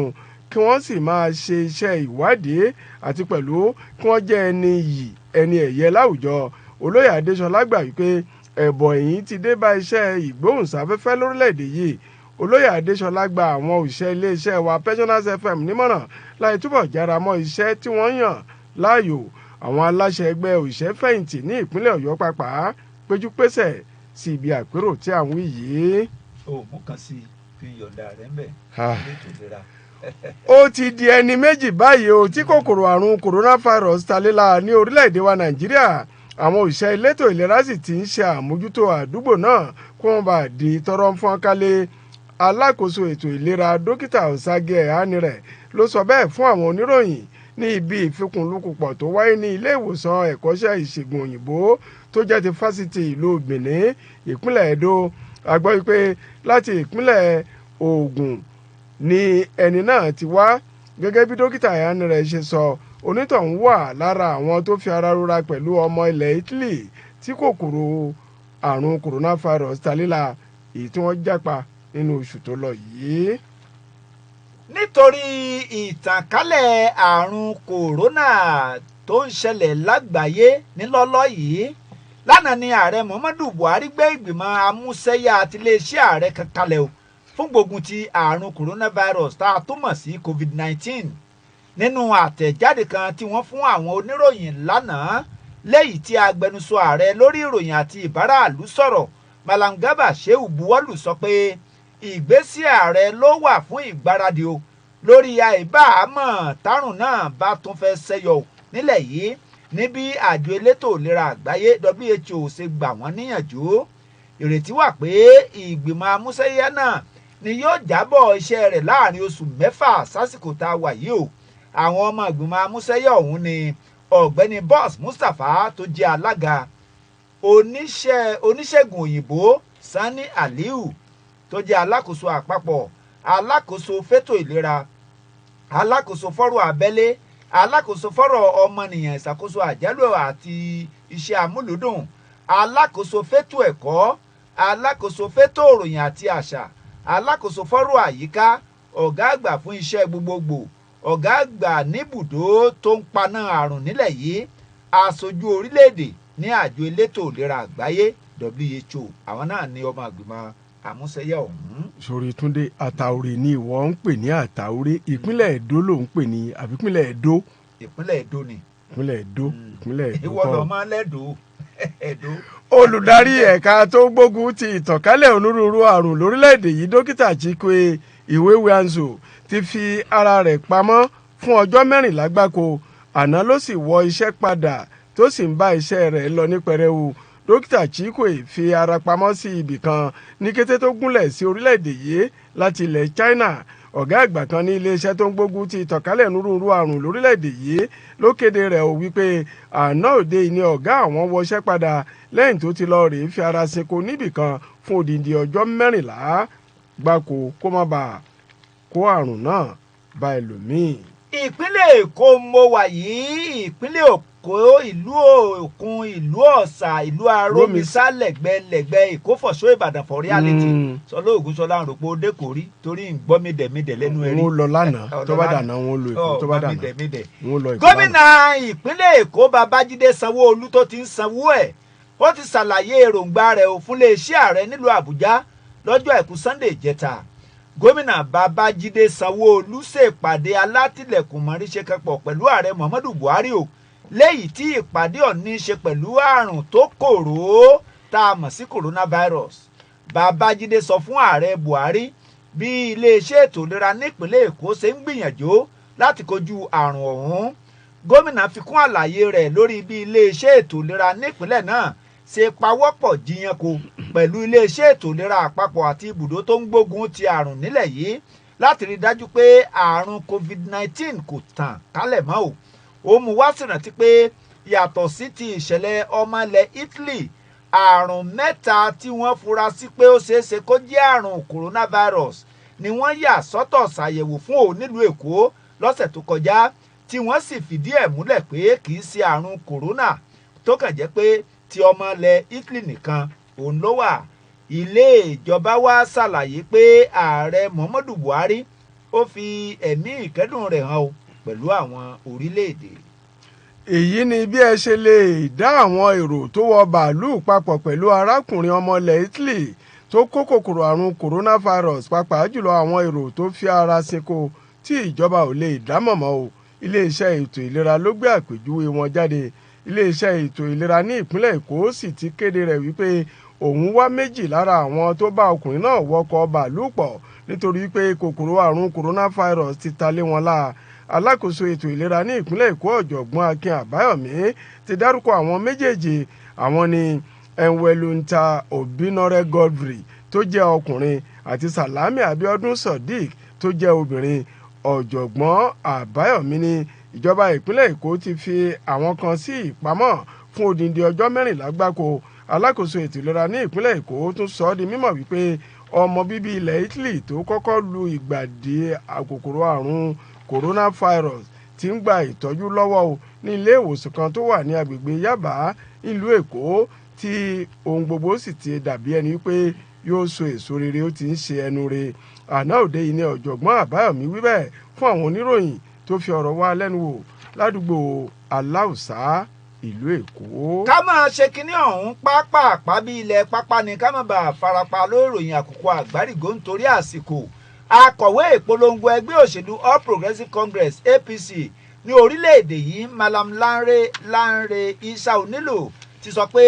ẹ wò ó ní kò sí gbóngbòngbòn kankan o nínú ìgbìmọ̀ amúṣẹ́yà àpapọ̀ ẹgbẹ́ náà ní báwọn kan ṣe ní lọ́kàn tó ní ìgbìmọ̀ ọ̀hún kò pín sí igun kankan o. Ó ní àwọn rìgbòrìyẹ̀ táwọn oníròyìn ń pariwo rẹ̀ pé ó ń wáyé nínú ẹgbẹ́ ọ̀hún ńlọ́kàn jẹ́ ohun tó máa ń ṣẹlẹ̀ nínú ẹgbẹ́ òṣèlú ni o. Alẹ́ àná ni èyí jẹyọ nínú àtẹ̀jáde kan l'Àbújá tí agbẹnusọ ẹgbẹ́ APC ọ̀hún fi ta. Akọ̀wé ìpolongo àpapọ̀ ẹgbẹ́ náà wá ké sí àwọn ọmọ ìgbìmọ̀ amúṣẹ́yá NWC àti àwọn òṣìṣẹ́ ilé ẹgbẹ́ láti padà sẹ́nu iṣẹ́ wọn o kí wọ́n sì máa bá iṣẹ́ wọn lọ láì bẹ̀rù. Ìgbìmọ̀ àwọn alága ẹgbẹ́ òṣèlú APC káàkiri ilẹ̀ yìí ti ní àwọn ní ìgbẹ́kẹ̀lé kíkún nínú alága gbogbogbò fún ẹgbẹ́ òṣèlú APC lápapọ̀ orílẹ̀-èdè wa èyí ni Adams Oshiomhole. Alága ìgbìmọ̀ náà Honourable Ali Dolare àti akọ̀wé dókítà Benny Nwoye ló fi ìkéde náà sóde lópin ìpàdé tí àwọn alága náà ṣe ní ọjọ́ 9 oṣù tí a wà yìí. Wọ́n ti rọ àwọn aṣíwájú ẹgbẹ́ o láì tètè wá ọ̀nà àbáyọ kúrò nínú gbogbo làásìgbò tó ń bá ṣúyọ nínú ẹgbẹ́ òṣèlú APC àti àwọn ọmọ ẹgbẹ́. Àwọn alága náà gbàgbọ́ wípé iṣẹ́ ẹgbẹ́ kò lè lọ déédéé tí kò sì lè ní ìtẹ̀síwájú gidi tó gún mọ́ bí Adams Oshiomhole bá fi kúrò lásìkò yìí. Wọ́n wá gba àwọn ọmọ ẹgbẹ́ òṣèlú APC nímọ̀ràn láti túbọ̀ ṣe ara wọn lọ́kàn kí wọ́n má sì ṣe jẹ́ kí èyíkéyìí ìṣẹ̀lẹ̀ ó pín ẹgbẹ́ náà yẹlẹyẹlẹ. Àwọn àríyànjiyàn tó ń wáyé lórí àbá òfin ìròyìn orí ẹ̀rọ ayélujára ìyẹn social media bill ó mọ̀ tí ń fa nǹkan míì nílé asòfin àgbà alẹ̀ yìí o. Àwọn èèyàn tọ́rọ̀ kàn níbi ìpàdé ìta gbangba kan wọ́n tako àbá òfin náà tí wọ́n sì ké sí ilé asòfin àgbà pé kó da àbá òfin ọ̀hún nù bíi omi ìsanwó o nítorí ìfẹ́ ẹ̀tọ́ sí òmìnira ìròyìn àwọn ọmọ ilẹ̀ yìí yàtọ̀ sí iléeṣẹ́ ọmọ ológun ilẹ̀ yìí àti ìgbìmọ̀ ẹlẹ́sìn mùsùlùmí tó ga jùlọ nílẹ̀ yìí tó ṣàtìlẹ́yìn fún àbá òfin náà. Àwọn akópa míì níbi ìpàdé ìta gbangba ọ̀hún ni wọ́n tako àbá òfin náà o. Gẹ́gẹ́ bí ẹni tó ṣagbátẹrù àbá òfin ọ̀hún ṣe sọ, ó ní àbá òfin ọ̀hún ó ń béèrè fún àtidènà mímáa gbé àwọn òfegè ìròyìn nílẹ̀ Nàìjíríà ni. Ààrẹ ilé asòfin àgbà Ahmed Lawan nínú ọ̀rọ̀ rẹ̀ ṣàpèjúwe ìpàdé ìta gbangba ọ̀hún gẹ́gẹ́ bí èyí tó ṣe kókó nítorí pé àbá òfin náà ti dá àríyànjiyàn sílẹ̀ láàrin àwọn ọmọ ilẹ̀ Nàìjíríà. Gómìnà ìpínlẹ̀ Imo Sẹ́nẹ́tọ̀ Hope Uzodinma ti rọ àwọn ọmọ ilé ìgbìmọ̀ aṣojú-ṣòfin o láì tètè dá sí awuyewuye tó ń lọ lọ́wọ́ nínú ẹgbẹ́ òṣèlú APC kán sì paná aáwọ̀ náà ní ìtùbínùbíni. Gómìnà Uzodinma pàrọwà yìí lásìkò tó gba àlejò olórí ilé ìgbìmọ̀ aṣojú-ṣòfin Honourable Fẹ́mi Gbàjàbíàmílà àti àwọn ọmọ ìgbìmọ̀ rẹ̀. Gómìnà rọ àwọn ọmọ ẹgbẹ́ tí inú ń bí láti túbọ̀ jọ̀wọ́ jàre ti dà ìbínú bọ akọ fún ìdàgbàsókè rere iṣẹ́ ẹgbẹ́ òṣèlú APC. Ó ní ìjọba òun àti àwọn ènìyàn ìpínlẹ̀ Imo yóò máa fi ìgbà gbogbo fi ọwọ́ sowọ́pọ̀ pẹ̀lú àwọn aṣòfin ni o. Gómìnà ìpínlẹ̀ Imo wá gba aládùúrà wípé kí Olódùmarè ó túbọ̀ máa ṣe àtìlẹ́yìn àwọn aṣòfin náà kó sì lò wọ́n fún ìdàgbàsókè rere orílẹ̀-èdè wa Nàìjíríà. Ó tún rọ̀ wọ́n o láti máa fi ọwọ́ sowọ́pọ̀ pẹ̀lú ara wọn. Lánàá ọjọ́ Ajé Monday nílé ìgbìmọ̀ aṣòfin ìpínlẹ̀ Ebonyi ní kí ọmọ aṣòfin tó ń sojú ẹkùn ìdìbò ìwọ̀ oòrùn Ohazora ó nù ìwà oyè ó lọ rọ́kún nílé o. Ilé fẹ̀sùn kàn án pé ṣe ló ń dá rúkèrúdò sílẹ̀ láàrin àwọn ọmọ asòfin àti ìgbìmọ̀ aláṣẹ o níbi ìjókòó ilé tó wáyé lánàá ní gbọ̀ngàn asòfin tó wà ní Nkalaki ni wọ́n ti kéde pé kí asòfin náà ò lọ rọ́kún nílé. Àbá lílọ rọ́kún nílé ọ̀hún ni olórí ilé tó tún jẹ́ ọmọ asòfin tó ń sojú ẹkùn òdìbò ìwọ̀ oòrùn àríwá Ezza ìyẹn Victor Chukwu ṣagbátẹrù tí ọ̀gbẹ́ni Chukwu Arinze tó ń sojú ẹkùn òdìbò gúúsù Ìṣèlú kejì adarí ilé Ògbónáyà Nwifuru dá àbá ọ̀hún sí ìbò tí àwọn ọmọ ilé tí wọ́n wà nílé asòfin lọ́jọ́ náà tí wọ́n sì jan àbá ọ̀hún ló ń tẹ̀. ǹjẹ́ ìròyìn tí èmi ò fi káàdì àwọn ìròyìn ńlẹ̀ ló sọ wípé ìjọba àpapọ̀ gbé ìgbìmọ̀ tẹ̀ẹ́kótó kan dìde o láti ṣe àgbéyẹ̀wò ipò tí owó epo rọ̀bì wà lágbàáyé báyìí ṣé àbá ètò ìṣúná ilẹ̀ wa èyí tí ààrẹ Muhammadu Buhari fọwọ́ sí èyí ò ní ọjọ́ 17 oṣù kejìlá ọdún tó lọ yìí gbé ìfojúsùn ètò ìnáwó rẹ̀ kalẹ̀ sórí ipò tí owó tí wọ́n ń ta epo rọ̀bì lágbàáyé wà àmọ́ lásìkò yìí tó jẹ́ wípé iye tí wọ́n ń ta jálá epo rọ̀bì lágbàáyé ti ń relẹ̀ díẹ̀díẹ̀ àwọn ọmọ ìgbìmọ̀ tí yóò ṣe àgbéyẹ̀wò yìí ni alákòóso ètò ìnáwó ilẹ̀ wa Zainab Ahmed gómìnà fún báńkì àgbà ilẹ̀ wa Godwin Emefiele alákòóso tó rí sí ọ̀rọ̀ epo rọ̀bì Tim Priziva àti olùdarí iléeṣẹ́ apọnpo rọ̀bì lórílẹ̀‐èdè yìí Mail Kyari. Bí aago 9 ṣe ń kọjá ìṣẹ́jú mọ́kàndínlógún báyìí lámìtọ́ bá ti lámìtọ́ àwa ṣe ojú òpó a ṣe ojú òpó lẹ̀sùnwọ̀n jẹ́ nsálẹ̀ mú ilé ìwà ní bẹ́rẹ̀ Ṣọlá Ògúnṣọlá kọ́lọ̀ ọba Ìdùmarè kọ́ máa sọ wá bẹ́ẹ̀ o sọ ma pé kò dín ní àwọn èèyàn 24 tí wọ́n jóná gúrúgúrú níbi ìṣẹ̀lẹ̀ ìjàmbá mọ́tò kan tó wáyé ní abúlé Gwavai níjọba àbílẹ̀ Jahun ní ìpínlẹ̀ Jigawa. Agbẹnusọ sí gómìnà ìpínlẹ̀ Jigawa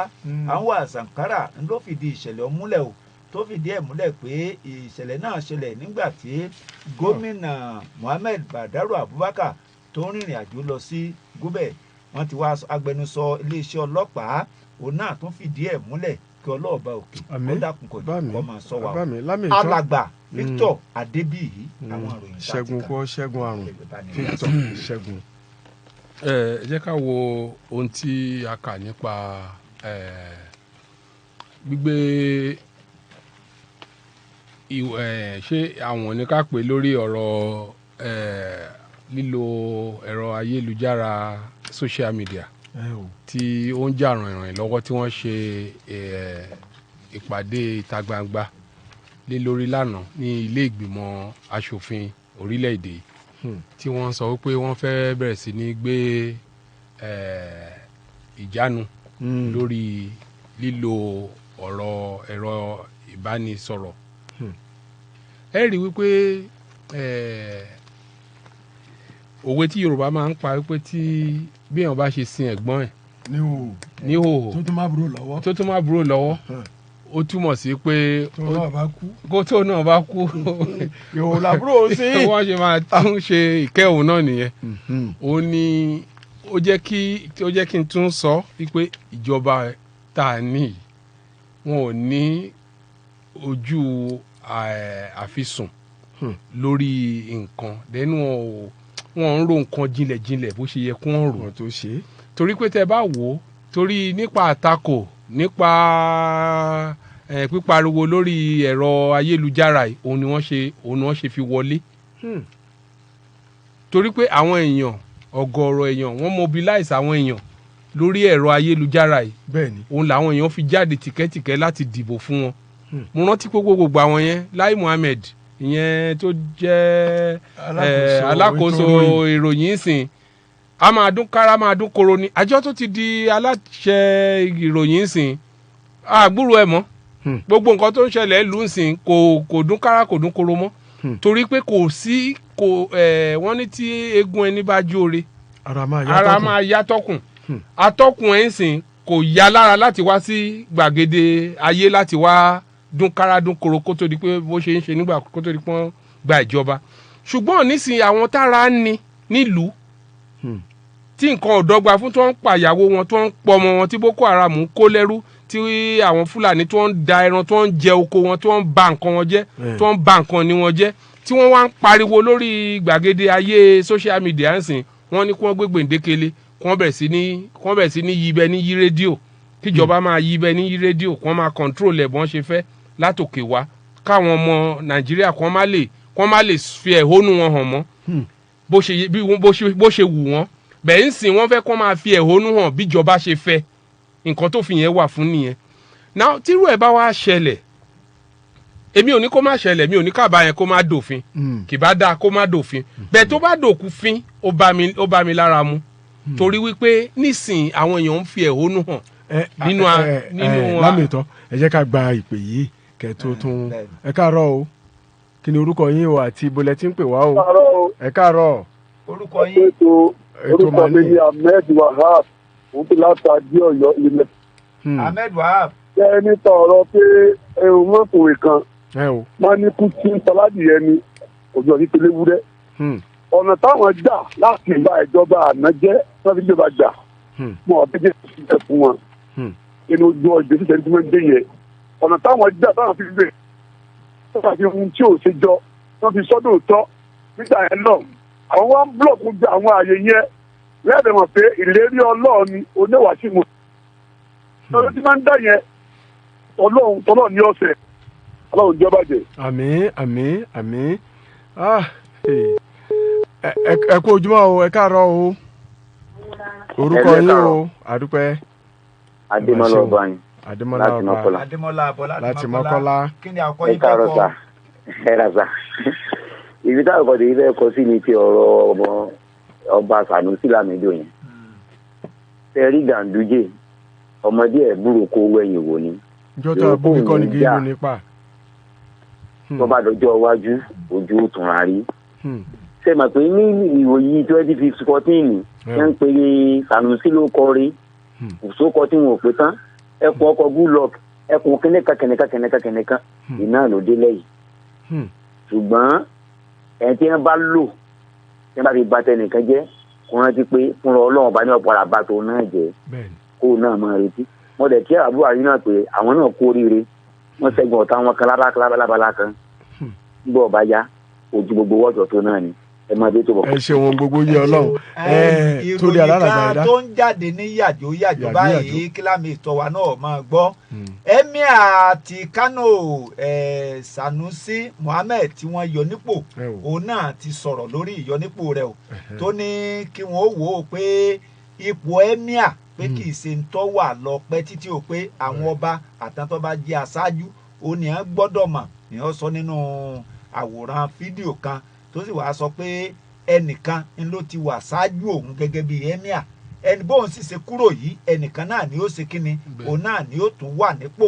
pé ntọ́ Ọlọ́run bá ti sọ pé àsìkò èèyàn tó bá ti tó báyìí pé àsìkò náà ni tó ní bẹ́ẹ̀yàn ọba tiẹ̀ wá tètè gbé gbogbo ẹsẹ̀ rẹ̀ Ṣọlá Ògúnṣọlá àtàwọn èèyàn bá gbé làǹtòní ọ̀jẹ́ ọwá kí gbogbo àwọn tí wọ́n jẹ́ wòlíì àtàwọn ìmáàmù gbogbo àwọn ìránṣẹ́ Ọlọ́run òjíṣẹ́ Ọlọ́run pátá tí wọ́n ti wà lẹ́yìn rẹ̀ láti bí ọdún yìí wá tó wá fi kálàyé rẹ̀ pé kí gbogbo àwọn èèyàn pé ẹni tó gbapò báyìí kí gbogbo àwọn èèyàn kí wọ́n tẹ́wọ́ gbà á nílùú Kánò eléyìí ò jẹ́ ní bẹ́rẹ̀ ìròyìn tó ń tẹ̀ wá lọ́wọ́ báyìí lámìtọ́. bẹ́ẹ̀ni ẹ rí nǹkan tó sọ yìí kò jẹ́ nǹkan tuntun fún èmi torí pé ó jọ ni pé mo ti ṣe ìwádìí lórí Emir tó ti di Emir náà yìí mo rántí àná ó lóye àkókò tí mo lò online tí mo fi ń wo fídíò ẹ̀ láwọn ọ̀rọ̀ tó ti sọ síta tó bá lọ ṣe meeting pẹ̀lú àwọn èèyàn kan tó ń sọ èèyàn tó wà very philosophical ni olóòótọ́ tí ò kì í tà ni òótọ́ ẹ̀ yìí tó ń sọ tó ní àwọn èèyàn lára tó ní àwọn ọ̀tá ẹ̀ lára yìí òótọ́ yẹn ló máa gbé lékè gẹ́gẹ́ bí nǹkan tí bàbá Ọbásanjọ́ lẹ́tà tó fi ránṣẹ́ sí tó ní kó má bàrà jẹ́ inú mi dùn pé òun fúnra ẹ̀ ó ti ṣe oògùn ìrọ̀rùn fúnra ẹ̀ pẹ̀lú irú ọ̀rọ̀ tó sọ yìí ẹ rí i pé kò sọ ọ̀rọ̀ ẹni tí ó mọ̀ pé ó máa kúrò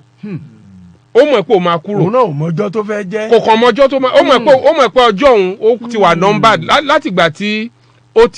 tó ti rúlà nígbà tí first time Ganduje tó rúlà tí Ganduje ti padà wálẹ̀ kejì yẹn ó mọ̀ pé lílọ ló ń kẹ́yìn bọ̀ yìí. ìpadàbọ̀ Abidjan. òun náà dẹ̀ ti múra tẹ́ bá dẹ̀ fọ́lọ́ àwọn ibi tó ti fọ̀rọ̀ léde àbí tó ti sọ̀rọ̀ ẹ ti rí láìní yẹn nú ọ̀rọ̀ ẹ̀ ipò òun wà controversial bẹ̀tẹ̀ òótọ́ yẹn tó máa ń sọ yẹn ó máa ń ní gbogbo àwọn adarí wọn lókè ọya òótọ́ ẹ̀ máa ń ní wọn lára nígbà tó ń dáná yá wọn ni tó bá ti ń sọ̀rọ̀ but history ìwé ìtàn máa da láre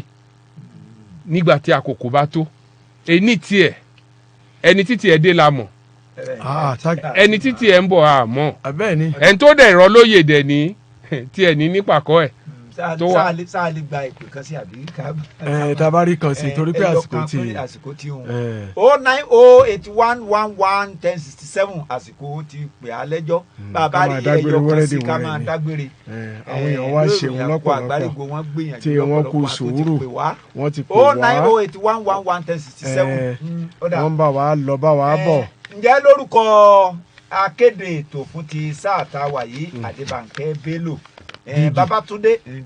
aríléwọ̀nù Babatunde tí Àmíyù lólóòtú ròyìn àpò àgbárígo tá a kó wá fún tààrọ̀ yìí pẹ̀lú ìrànlọ́wọ́ àánú àjàgbá ẹ̀yọkàn. ẹ káàárọ̀ o. ẹ káàárọ̀ orúkọ yín. ẹ káàárọ̀. ẹ káàárọ̀ sà. ẹ ṣeun orúkọ yín. ní ìṣẹ́jú àyà ọgbọ̀n kíákíá. orúkọ mi ni Yunus Muhammad Awal. ṣẹ́ẹ́dì ọ̀rọ̀ ti Kánò yẹn lèmi náà fẹ́ dá sí. ó fẹ́ jọ pé òṣèlú náà ti wà ń bẹ̀. torí àwọn ẹ̀sùn tí wọ́n fi kàn án bóyá ó ń takò jọba àbí ní tíjọba ò fẹ́ ní sọ ṣé ẹni tí èyí ṣe ọba tó jẹ́ bá ní freedom of speech ní Nàìjíríà ẹni tí èyí ṣe ọba tó wà ní òòlù ní ìsìn náà tó bá ti sọ pé nǹkan tí gọ́ọ̀mẹ̀ntì bá fẹ́ ṣe tó bá rò pé ó kù díẹ̀ káàtó tó bá sọ kí wọ́n lè náà kó ń lò ní. so èmi rò pé kí federal government ò má dákẹ́ kí wọ́n gbìyànjú kí wọ́n dá sọ̀rọ̀ yẹn so òkè tí ìlọjì náà kọlọ́n kó fún wa kó ṣàánú wa kó má jẹ́ àrí wàhálà lórílẹ̀‐èdè wa. Aki Ahmed Wahab àti Adébọ́lá Ọba láti Mọ́kọ́lá tó bá ní sọ̀rọ̀ tán ní ìsìn Eunice ẹ má bínú àsìkò ni ò sí fún wa mọ́ àwọn èèyàn pọ̀ lórí òpó. ẹ pàdé àwọn akẹgbẹ́ wa láàárọ̀ ọ̀la lórí ìròyìn àkó àgbárígo lásìkò kan náà ẹ má gbàgbé ìròyìn etí ọba etí ẹ mélòó ọ̀dà aago 2 kọjá àṣẹjú 15 ọ̀sán òní. Ṣọlá Ògúnṣọlá náà lórúkọ tèmi mo kí yín ẹkú sùúrù Alàgbà Victor. ọmọ ènìyàn onírọ̀ wá lóye o. Ọlátúndé alára àgbà ẹ̀dá ló kọ tèmi ara làwọ̀ ọmọ dáńtì àní dáràn ó dìgbà.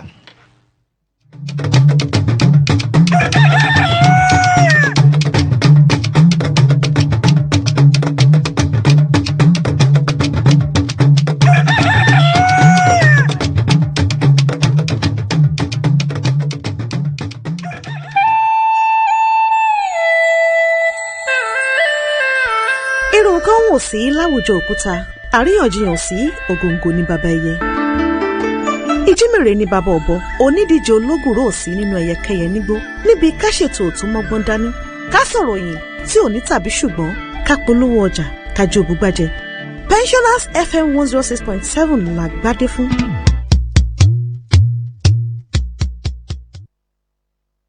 oṣù dẹ̀dẹ̀ bíi àró omi lẹ̀ tìtì bíi